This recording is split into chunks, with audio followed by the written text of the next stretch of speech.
What if a single sentence, in a language you thought no one else knew, could change two lives forever? For Isabel Goldstein, a 70-year-old woman whose fortune was measured in billions, every word she spoke held power. But in the quiet elegance of a high-end Manhattan restaurant, a reply in Hebrew from a young Hispanic waitress would make her entire world tremble. This isn't just a story about languages. It's the story of how two women from completely different worlds discovered they shared a past that neither of them knew existed. What city are you watching this video from, and what time is it? By the way, if you're enjoying my videos, I'd be so happy if you could subscribe to my channel and like this video. The aroma of jamon iberico and olive oil wafted through the air at Salamanca, one of the most exclusive establishments in Manhattan. It was the kind of place where a single meal could cost more than most New Yorkers' monthly rent. The tables were generously spaced, each dressed in immaculate white linen and glassware that reflected the golden light of the chandeliers. Carmen Garcia, 25, moved between the tables with the silent grace of someone who had learned to be invisible. Her crisp black uniform contrasted with her skin, and her brown hair was pulled back into a perfect bun that had taken her 20 minutes to achieve that morning. In her dark eyes, there was an intelligence that her clients rarely noticed, too absorbed in their business deals and expensive wines. For Carmen, this job wasn't just employment, it was survival. After her father died in a construction accident 3 years ago, she had to drop out of her history studies at NYU to care for her sick grandmother. Salamanca paid well, better than most places, but every dollar still counted. Every tip was the difference between buying her grandmother's medication or waiting another month. But there was something about Carmen that set her apart from the rest of the staff. While her colleagues talked about sports and reality shows during breaks, she always had a book hidden in her locker, novels by Garcia Lorca, biographies of Maimonides, and strangely, books on Jewish history in Spain. It was a silent passion, fueled by the fragmented stories her grandmother had told her in whispers during long nights.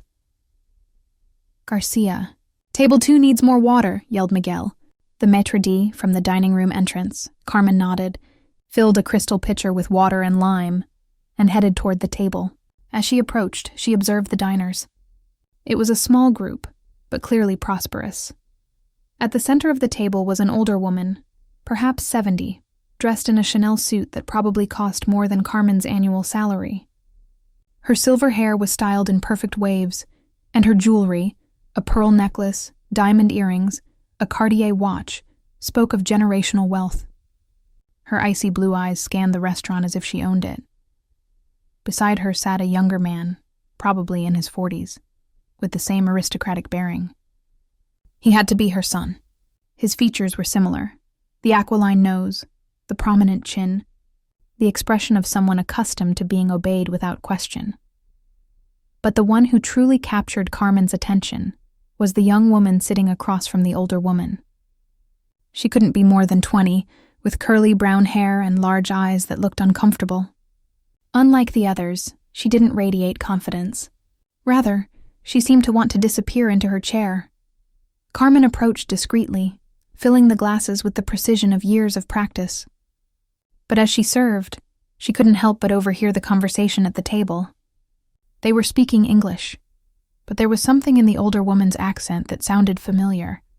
Something she couldn't quite place. "Nira, you must understand that this isn't just a vacation," the older woman was saying to the young woman, her voice laden with authority.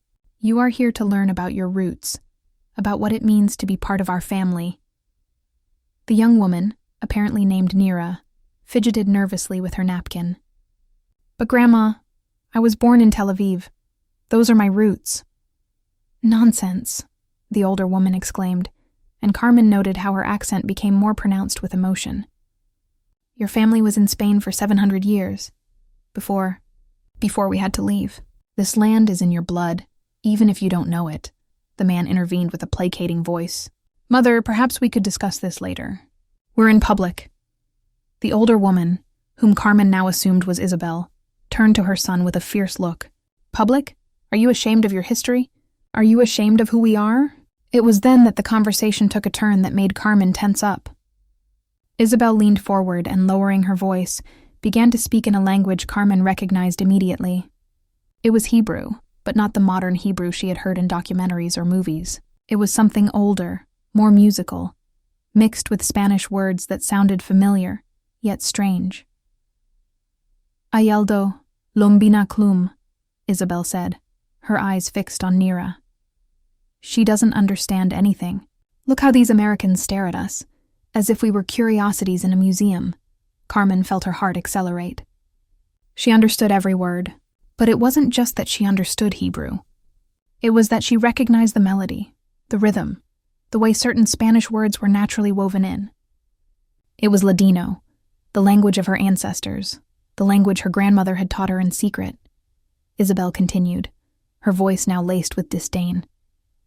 Aha, saritaso meletelinu. Betai hi joshevet shianainu zarima shirim shilim. Look how this waitress is staring at us. She surely thinks we're just rich foreigners.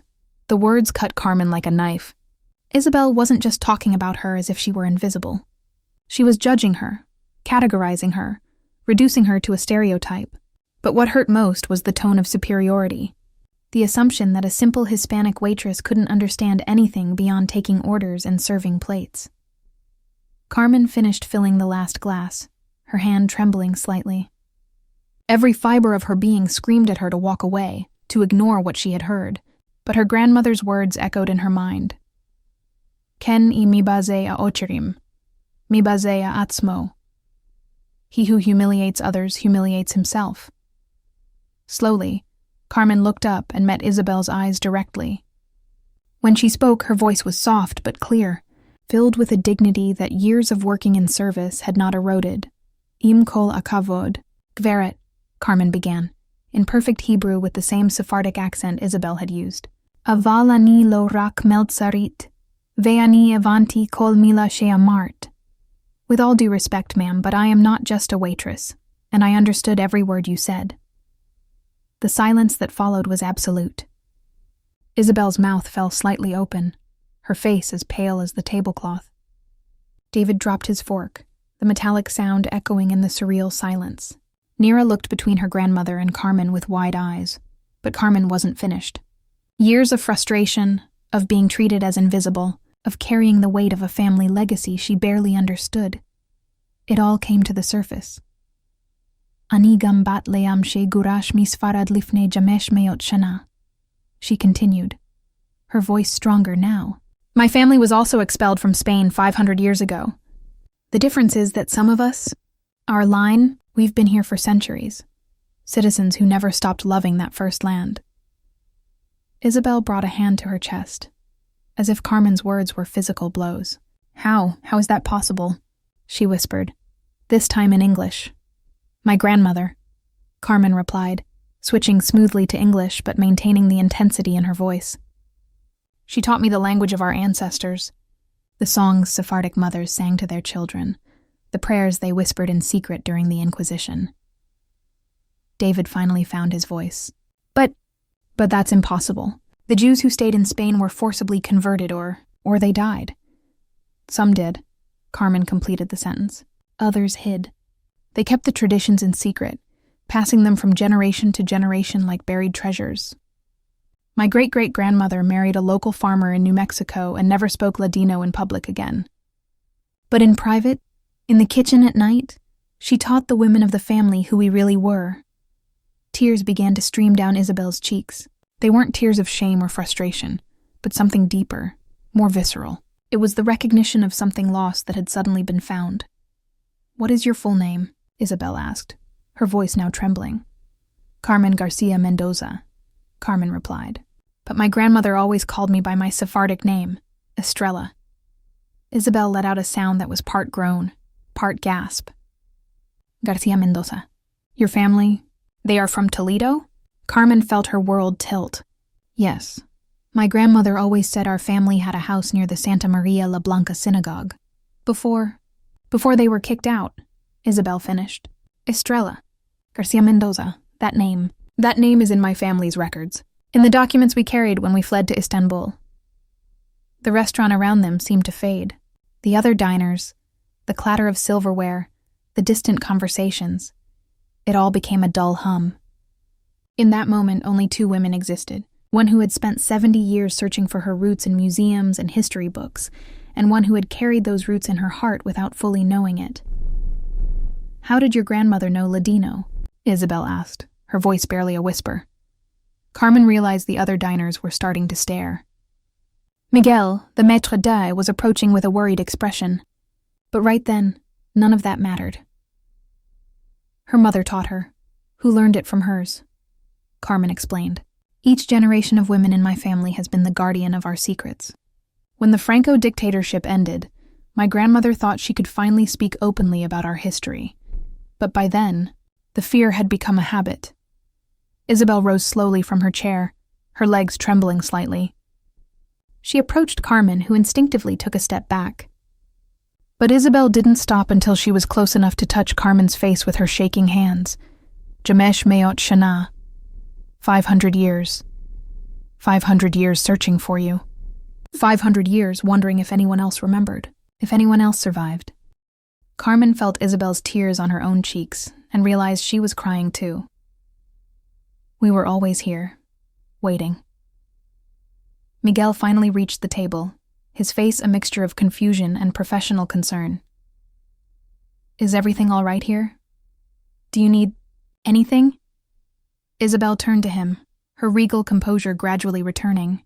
Yes, she said, her voice firm again. I need to speak with this young woman, privately. She turned back to Carmen. When does your shift end? Carmen glanced at the clock on the wall. In 2 hours. I will wait, Isabel declared. We have 500 years of conversation to catch up on. David cleared his throat. Mother, perhaps we should... David, Isabel cut him off, her eyes never leaving Carmen. For the first time in my life, I have found something more valuable than all the money in the world. I have found family. Carmen felt her world split in two. An hour ago, she was just a waitress struggling to make ends meet. Now she was facing the possibility that her entire understanding of herself, her family, and her place in the world was about to change forever. But as she looked at Isabel, she saw something she recognized, the same loneliness she had seen in her grandmother's eyes for all those years. The burden of carrying secrets that no one else understood. 2 hours, Carmen repeated, her voice barely audible. Isabel nodded and returned to her seat. But Carmen noticed she no longer touched her food. Instead, her eyes followed Carmen's every move across the restaurant, as if she feared Carmen might disappear like a mirage. As Carmen continued her shift, serving other plates, filling other glasses, smiling at other customers, her mind was a whirlwind. Her grandmother's words returned to her. No te olvides de quién sos, mi querida. Ma tampoco no vivas en el pasado. Don't forget who you are, my dear, but don't live in the past either. But now, the past had come looking for her. And Carmen didn't know if she was ready for what that meant. What Isabel didn't know was that this young woman didn't just speak Hebrew. She held something in her possession that could change not only their lives, but rewrite the history of two families that time and circumstance had torn apart. A secret her grandmother had entrusted to her on her deathbed. Something so precious it had been passed in whispers from mother to daughter for 5 centuries. The meeting at Salamanca had not been a coincidence. It was the fulfillment of a promise made 500 years ago, a promise that was about to change everything. The 2 hours that followed were the longest of Carmen's life. Every plate she served, every glass she filled, every professional smile she offered, it all felt mechanical, unreal. Her mind was entirely consumed by the woman waiting at table 12, whose tears had opened a door to a past Carmen thought she knew, but now realized she had barely begun to understand. Isabel did not move from her seat. David had tried several times to convince her to return to the hotel, but she had refused every suggestion with a firmness that allowed no argument. Nira, her granddaughter, had remained silent, watching her grandmother with a mixture of fascination and confusion. She had clearly never seen the family matriarch in such a vulnerable, emotionally exposed state. When Carmen finally removed her apron and changed in the staff locker room, her hands trembled. She had put on her best casual clothes, black pants and a simple white blouse, but she still felt inadequate for whatever awaited her. Miguel, the maitre d', had caught her before her shift ended. "Garcia, I don't know what happened with that woman at table 12, but she is clearly very important. Whatever it is, handle it with care. Those people have power, and power means trouble if things go wrong." Carmen had nodded, but Miguel's words did little to calm her nerves. This wasn't about power or money. It was about something far more fundamental. When she stepped out of the locker room, she found Isabel waiting in the restaurant's lobby. The older woman had partially composed herself, though her eyes still showed traces of her earlier tears. David and Nira were with her, both looking awkward. Before we continue, please take a moment to leave a comment about this story and rate it from 1 to 10. How are you feeling? If there's anything you'd like to share, I'm always here to listen. I hope you find a moment of peace and reflection as you follow this healing story and its journey of courage and justice. "Carmen," Isabel said, standing immediately. Her voice was soft, almost tentative, a stark contrast to the authoritative tone she had used hours before. "Thank you for waiting." "Thank you for waiting for me, ma'am," Carmen replied, unsure of the protocol for such a surreal situation. "Please, call me Isabel," the older woman said. "After this afternoon, I think formalities are inadequate." Isabel looked around the lobby, clearly aware it was not the right place for the conversation they needed to have. "Would you come to our hotel? We have a private suite where we can talk without interruption." Carmen felt a pang of nervousness. Going to this wealthy woman's hotel felt like crossing into a world she didn't belong to. But curiosity, and something deeper, a sense of inevitable destiny, compelled her to nod. "I'd like that." The hotel turned out to be the Plaza, one of the most exclusive in New York. Carmen had never been inside anywhere so opulent. The lobby was a symphony of marble, crystal, and gold, with floral arrangements that likely cost more than her weekly salary. Isabel's suite occupied the entire top floor. When the elevator doors opened, Carmen found herself in a space that was more like a private penthouse than a hotel room. It had panoramic views of Central Park, furniture that was clearly antique, and a sense of wealth so casual it was almost overwhelming. "Please sit," Isabel said, gesturing to a formal living area. "Would you like something to drink? Tea? Coffee? Water?" "Tea would be nice," Carmen replied, choosing the least intimidating-looking chair. Isabel poured the tea from a service Carmen was sure was genuine fine china. Her movements were precise, elegant, but Carmen noticed her hands were still trembling slightly. David and Nira had retired to another part of the suite, giving them privacy. "I don't know where to begin," Isabel admitted once they both had their tea. "This afternoon, what happened has upended everything I thought I knew about my family, about my history." Carmen took a sip of her tea. "May I ask how your family came to Israel?" Isabel settled into her chair.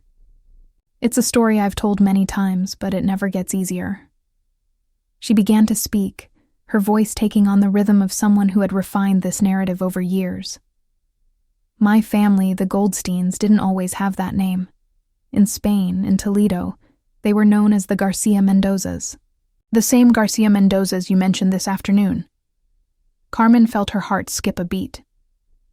"When the Edict of Expulsion came in 1492, Isabel continued, my ancestor, Abraham Garcia Mendoza, had a choice to make. He could convert, or he could keep his faith and leave. He chose exile. But before he left, he did something his family would keep secret for 5 centuries. He split the family." Carmen frowned. "He split the family?" His eldest son, Isaac, was only 15. He was in love with a local Christian girl. Abraham knew that if Isaac came with them, he would spend his life regretting what he'd lost. So he made a terrible, wise decision. Isabel stood and walked to the window, looking out over the lights of Manhattan. He told Isaac to stay, to marry the Christian girl, take her name, Officially convert. But he made him promise something. What? Carmen asked, though she felt she already knew the answer. That he would keep the traditions alive in secret. That he would teach his children the language of their ancestors, even if only in whispers. That he would remember the prayers. And that one day, when it was safe, the family would be reunited. Tears streamed down Isabel's cheeks. Abraham took the rest of the family, 3 sons and 2 daughters, first to Portugal, then to Istanbul. There, they changed their name to Goldstein. They rebuilt their lives, but they never forgot the son they left behind. Carmen felt the room spin. Isaac stayed in Toledo. He stayed, Isabel confirmed. He married Maria Sanchez. Took her name, Garcia, but according to the family documents we carried with us, he remained Isaac Garcia Mendoza in secret. He taught his children Ladino in the kitchen at night. He told them stories of Abraham and Moses, mixing them with tales of Christian saints to keep them safe. Carmen put a hand to her mouth. My great-grandmother. She always said our family had 2 names, Garcia for the world, Mendoza for the family. Isabel turned sharply from the window. What else did she say? That we had a lost brother. In a distant land, Carmen whispered. That one day he would return home. The silence that followed was charged with 500 years of history. Do you know what this means, Carmen? That we're family, Carmen said, the words feeling unreal. Not just family, Isabel said, her voice trembling. We are the same family. The Garcia Mendozas my family has been searching for. You haven't been lost to history. You've been here, in the new world, guarding our traditions. Carmen realized she was crying. But I'm just a waitress. I'm not. Like you. Isabel leaned forward, taking Carmen's hands. Carmen, dear child, don't you understand? You are exactly like us. We are the same blood. The only difference is that your branch of the family had the courage to stay and resist, while mine fled. But you built an empire, Carmen protested. We built wealth, Isabel corrected. But we lost our home. You kept the home. Do you know how many nights I've wondered what it would be like to walk the streets of Toledo, to hear Ladino spoken where it was born? Isabel stood again, energized. I have to ask you something. Your grandmother, before she died. Did she leave you something? Something special? Carmen felt a chill. She thought of the small wooden box her grandmother had given her on her deathbed. The box she kept in the back of her closet, wrapped in an old mantilla. The box she'd never had the heart to fully open. Yes, she admitted. A box, she said to wait.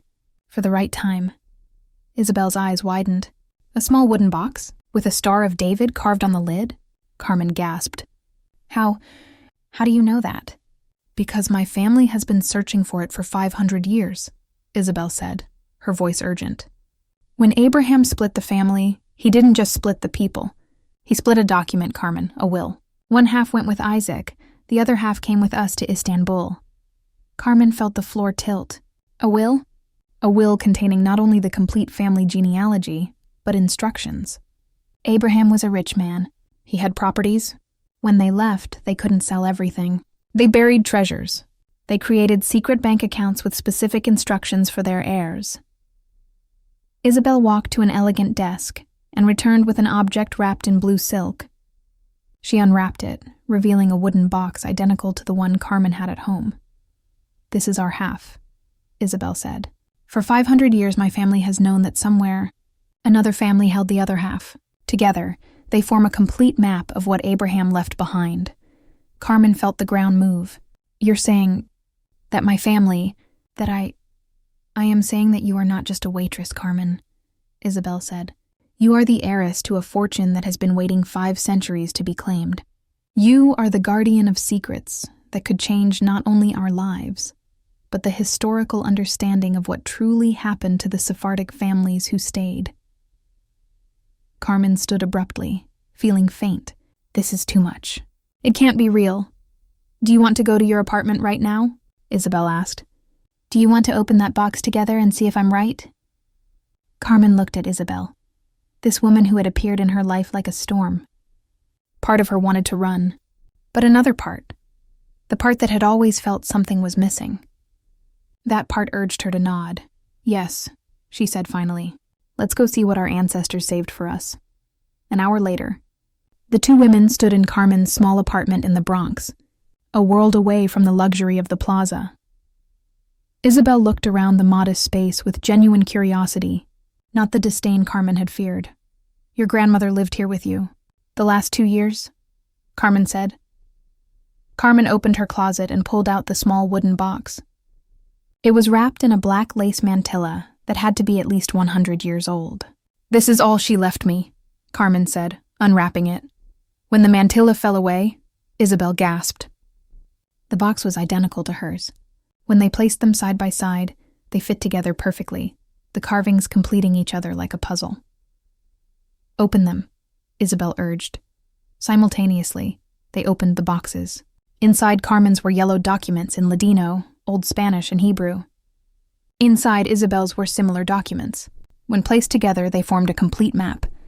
Locations of buried items, centuries-old bank account numbers, and, most importantly, a complete genealogy definitively linking the two families. But what stunned Carmen most was something else. At the bottom of her box, wrapped in crumbling silk, was a necklace. It was simple but beautiful, with a small Star of David and what looked like real diamonds. This was in my box, too, Isabel said softly, pulling an identical necklace from hers. Abraham made 2, one for each branch. Carmen picked up the necklace. My grandmother, she wore this every day under her clothes. No one knew.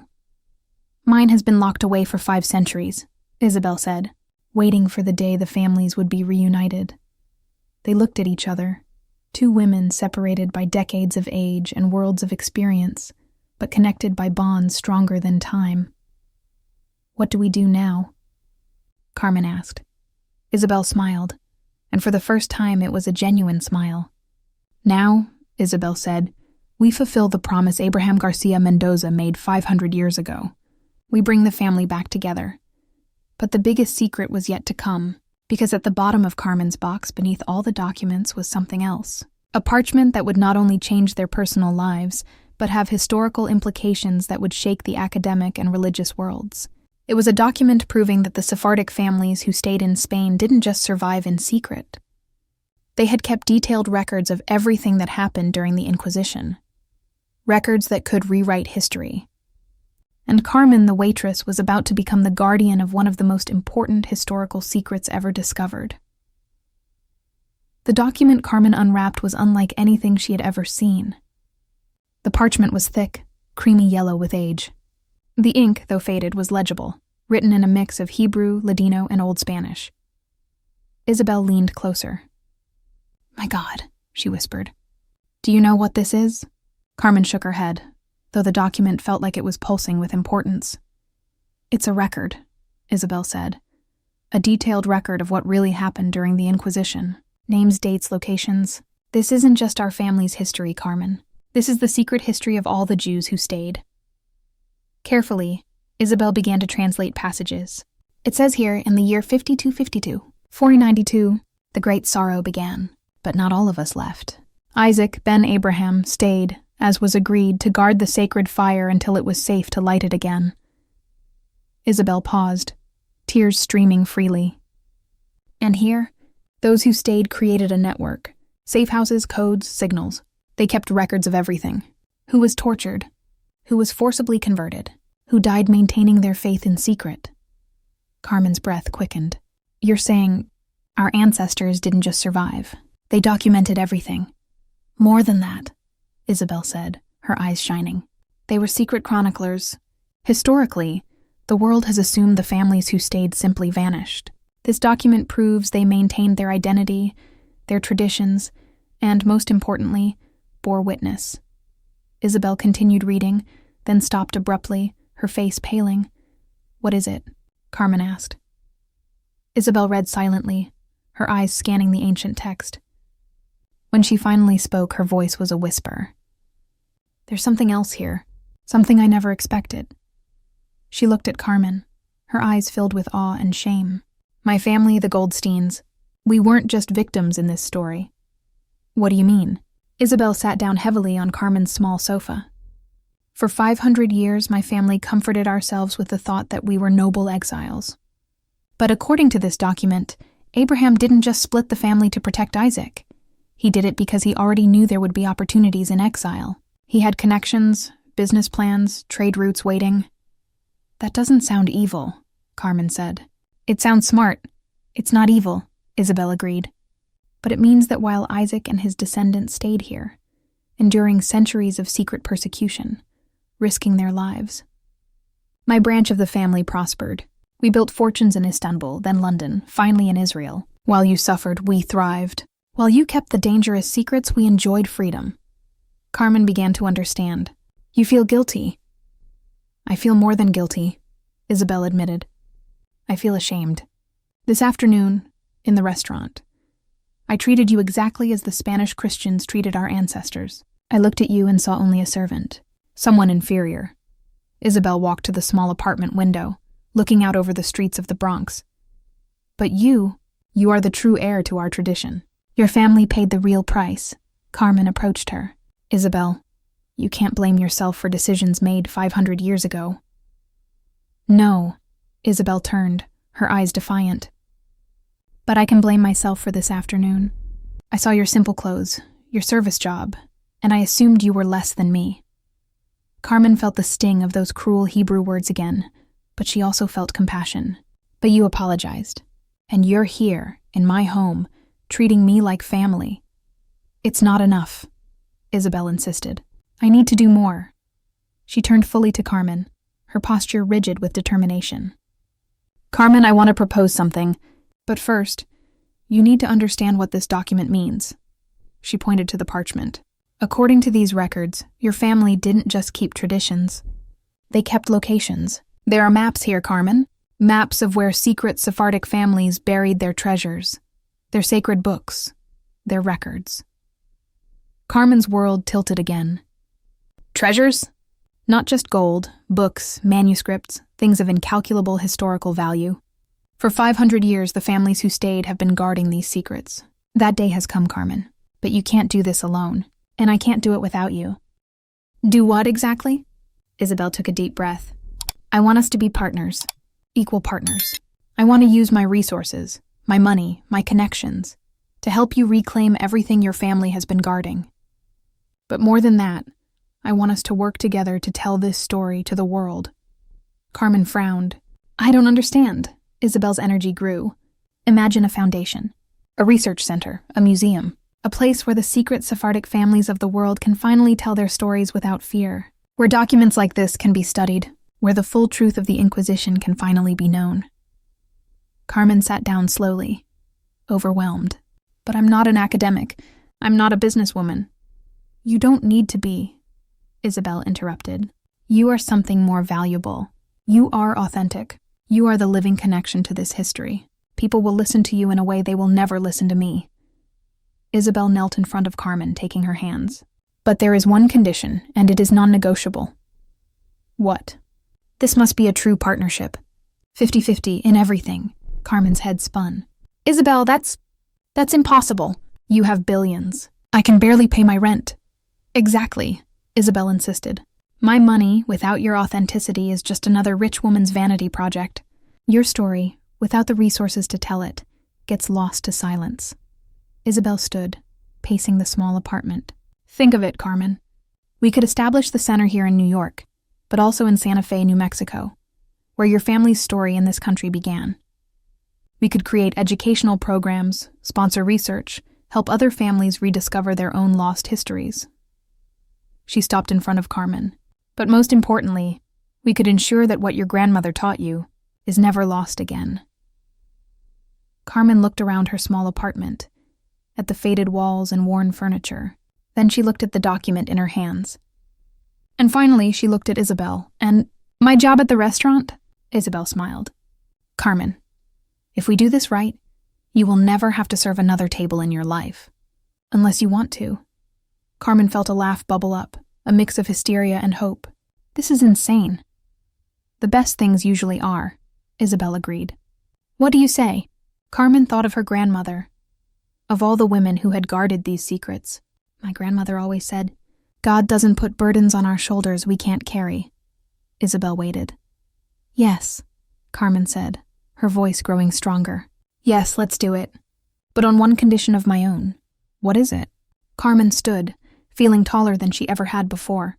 I want my grandmother honored in all of this.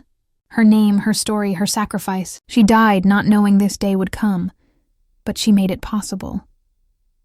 Isabel nodded vigorously. Of course, absolutely. Then yes, Carmen said, extending her hand. Let's be partners. When their hands met, Carmen felt the weight and the freedom of a destiny accepted. The months that followed were a whirlwind. Isabel established the legal framework for their partnership, leased offices in Midtown Manhattan, and began authenticating the documents. Carmen, meanwhile, discovered talents she never knew she possessed. Her experience serving people made her exceptionally good at communicating with academics, journalists, and officials. Her instinctive knowledge of Ladino and Sephardic culture gave her a credibility no money could buy. Their first major breakthrough came when they presented their findings to the history department at a major university. Dr. Aaron Levy, one of America's foremost experts on Sephardic history, was speechless. This changes everything, he had said, his hands trembling. Everything we thought we knew needs to be re-examined. The news spread. Soon, Carmen was giving interviews, speaking at conferences, and being consulted by historians from around the world. But the defining moment came 6 months after her first meeting with Isabel. They were in Santa Fe, New Mexico, in the heart of the old Spanish settlements, preparing for the official opening of the Garcia Mendoza Center for Sephardic Studies. Carmen stood near an old mission church, a place her grandmother had mentioned. Isabel was by her side. Around them was a crowd of academics, officials, and most importantly, dozens of Hispanic families from New Mexico, Texas, and Colorado who had come out of the shadows to reclaim their own lost Jewish histories. Are you nervous? Isabel asked. Carmen looked at the crowd. No, she said, surprising herself. For the first time in my life, I feel like I am exactly where I am supposed to be. When it was her time to speak, Carmen approached the podium. She had no notes. My grandmother used to tell me that secrets have weight, she began, her voice clear and strong, that each generation carries them until the time comes to set them down and let others see. She looked at Isabel, who smiled with pride. A year ago, I was just a waitress who spoke a language I thought no one else knew. Today, I am the guardian of a history that belongs not just to my family, but to thousands of families who never left, who never gave up their faith, who kept the traditions alive when it was dangerous to do so. The crowd was silent. For 500 years, our ancestors waited for this moment. The moment it was safe to say, we never left. We were always here, and we never forgot who we were. Carmen paused. This center isn't just about the past. It's about the future. It's about ensuring that stories like mine, like yours, are never lost again. As Carmen spoke, Isabel watched with tears in her eyes. They had done more than reunite two branches of a family. They had built a bridge between the past and the future. When Carmen finished, the standing ovation lasted for several minutes. But what moved her most were the dozens of people who approached her afterward, each with their own story of secret traditions, forgotten names, and hidden identities. An old woman told her, "My grandmother also taught me secret words. I never knew what they meant." A young mother explained that her family had preserved books in a language they couldn't read. Each story added another piece to the puzzle. That night, at their hotel in Santa Fe, Carmen and Isabel sat on the balcony, looking out over the high desert streets where their ancestors had walked. "Did you know this would happen?" Carmen asked. "When you saw me in the restaurant, did you know we would end up here?" "Honestly, no," Isabel said. "I never imagined you were the guardian of the most important story our family ever knew." Carmen smiled. "My grandmother always said God works in mysterious ways." "Your grandmother was a wise woman," Isabel agreed. "I wish I could have met her." "You will," Carmen said. "Every time we tell this story, my grandmother is there." They sat in silence, Carmen, Isabel said finally, do you ever regret leaving your quiet life? Sometimes I think I dragged you into something you weren't ready for. Carmen looked out at the ancient city. She thought of her small apartment in the Bronx, the long shifts, the worry over bills. Then she thought of the families they had met today, the legacy they were building. Do you know what my favorite moment was today? Carmen asked. Isabel shook her head. It was when that little girl asked me if I could teach her the secret words her great-grandmother used to whisper. And when I taught her the first words in Ladino, her face lit up like she had found a treasure. Carmen turned to Isabel. That's what we are now, Isabel. We aren't just business partners. We are guardians of treasures. And every time we help someone find their own treasure, we honor all the grandmothers who kept these secrets alive. Isabel smiled, and Carmen saw in her eyes the same sense of purpose she felt in her own heart. So, no regrets, Isabel said. None, Carmen confirmed. Only gratitude. They looked out at the stars over New Mexico, two women whose lives had been transformed by a chance conversation in a restaurant, but who now understood that nothing about that meeting had been chance at all. It had been the fulfillment of a promise. Carmen Garcia Mendoza and Isabel Goldstein's story teaches us that the encounters that seem casual are often the most important. But more than that, it reminds us that we are all guardians of something. Sometimes, what we guard in secret has the power not only to change our own lives, but to illuminate history. Carmen never went back to work as a waitress. Not because she was now wealthy, but because she had found her true calling, to be the guardian and the voice of a story the world needed to hear. And every time a new family comes to the Garcia Mendoza Center looking for their own lost roots, the promise of Abraham Garcia Mendoza is fulfilled once more. What secrets does your family keep?